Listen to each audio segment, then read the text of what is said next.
پشتی کو ده سالا 2018 ده به هزاران ولاتین عفرینی کوچبری باجار شهبای بون جبر ارنیگاریا هریمیا بچوک و دورپیچا بردوام راستی گلک زحمتیان دهاتن. جبو پیدا کرنا درفتین کار کمیته آبوریا مجلس مالبات شهیدان جعالی خواه گلک پروژه آبوری جبو مالبات شهیدان پیشکش کرن. جوان پروژه انجی وکا پروژه خودی کرنا سوال و دواران و کرنا دکان جلان خارنگه و هر وکیدن هبون. دوی چارچوبه ایده ریوبری کمیته آبوریا مجلس مالبات شهیدان آفرین و شهبای عدنان شیخ محمد جروج آواتی ویراگوت ارمان جوان پروژهان او کومالبات بخوا خبره و ببین او در فتین کارجی هبین. اف جرگی ام ناصح بنا موطن شهبای جبروی وقت پروژه ما دست بیکرن دست بیکر ما پروژه زیتونو دست بیکر ام برهمی و زیتونو ما توب دکر مولبات شهیدا ما سر وان بلاف دکر جبرگ ام دراوش کی کوچبری دونه پشتی و ما پروژه جمولبات را وکر وقت پروژه جراكو ما فكر وقت بروجي باز ما فكر محلي كنجو ما فكر اف مطعمو ما فكر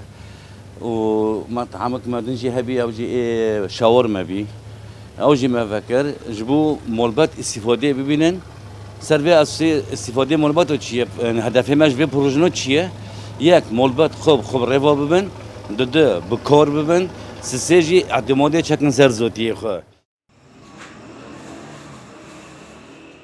هروها عدنان شیخ محمد دازانین کو اف پروژه به پیشنیار مالبات شهیدان تیم وکرین و مجلس مالبات شهیدان تنوان پروژه لکولین دکه و دخمریتی. گشتی مالبات خوش شهیدا رو گویه یعنی اما پروژه کمیته بس ام مالبات شهیدا یعنی چکی اساس دگرید دیک باوک هفجین زاروک و خاک و براک سرفی اسی ما خبر دوین نفچایت خو گشتاجی و اف محلاتنا بشتکی منه وقتی والا دم محل والا بینه مگو مالباتن ما چه دغازن پروژه وکن محل جایزنه و امجی پرا بدن ونا جبرگ پروژه دمی پیش دا معنی هم پر ببن مالباتن ما گشتی استفاده ببینن تمام سر پروژه جی بچرنگی تی وکرن نه سر خواستکی ما وقت کمیته پروژه تی وکرن پروژه سر خواستکی مالبات بهفضل اتفاقات من سه مالباتا و جوردا يعني حتى 7 مولبات 8 مولبات هوا مشاركات كم بفضله وخواستك وانجي دبياك امسر قوي اساسي بروجه مالوفات كان